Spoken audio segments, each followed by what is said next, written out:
Salut à vous la populace, vous êtes bien sur la chaîne de Slydog WLW et aujourd'hui on va s'intéresser à l'histoire du Hall of Pain de Mark Henry. Et on va voir qu'il lui aura permis d'atteindre les sommets de la WWE. I'd like to welcome all of you to the Hall of Fame! Ce Hall of Pain a débuté avec la rivalité qui opposait Mark Henry au Big Show. En effet, Big Show va alors déconcentrer avec son theme song Mark Henry lors d'un match face à Randy Orton qui aurait pu lui permettre d'obtenir une chance au titre de championnat du monde poids lourd de la WWE. Ceci les mène alors à s'affronter à Money in the Bank 2011, match qui va être remporté par Mark Henry, et c'est lorsque Henry, après avoir gagné son match, va attaquer Big Show avec une chaise, le blessant, qui va marquer le début d'une longue liste dans son Hall of Pain. Puis, le SmackDown suivant, il récidive sur Kane. Le seul qui va réussir à se rebeller au monstre qui est devenu Mark Henry, c'est Sheamus. Ils vont s'affronter à SummerSlam 2011 et c'est évidemment Mark Henry qui sort gagnant de cet affrontement. Lors de l'épisode du 19 août 2011 de SmackDown, The World's Strongest Man, ou l'homme le plus fort du monde en français, gagne une Battle Royale de 20 personnes et devient alors le challenger numéro 1 pour le titre mondial possédé par Randy Orton. Il s'affronte à Night of Champions 2011 et c'est Mark Henry qui remporte le titre.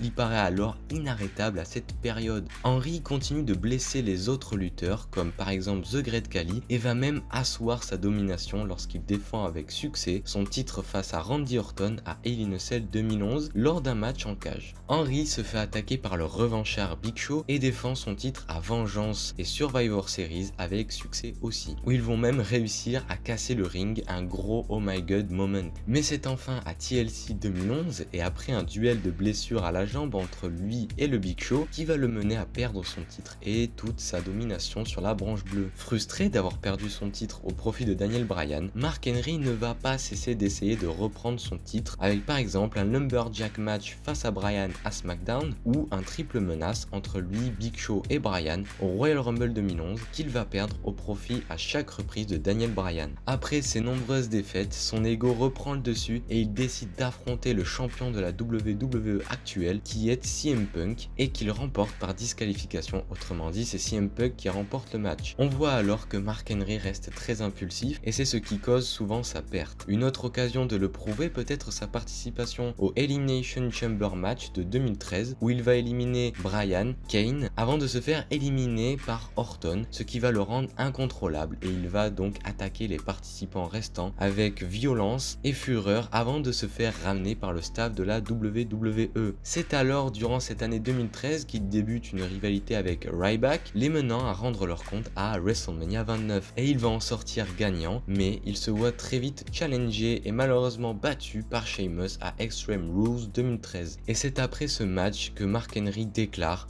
rentrer chez lui. En résumé, la suprématie du Hall of Pain aura tout de même duré 2 ans avec à la clé un règne de quelques mois en tant que champion du monde poids lourd. Je tenais vraiment à vous présenter cette gimmick que j'ai toujours appréciée car j'ai pu grandir avec en la regardant évoluer, mais aussi pour sa capacité à avoir réussi à envoyer Mark Henry au main event des pay-per-view. Je rappelle aussi que sur le jeu WWE 2K15, le mode Showcase retrace aussi l'histoire du Hall of Pain et qui est juste génial car il permet une immersion totale dans le personnage. C'est ici que s'arrête cette vidéo, il ne me reste plus qu'à te dire de t'abonner et liker si cette vidéo t'a plu et n'hésite surtout pas à aller voir dans la description ma chaîne Twitch où je live 2 fois par semaine. Je vous dis merci pour toute la force que vous me donnez et bye bye.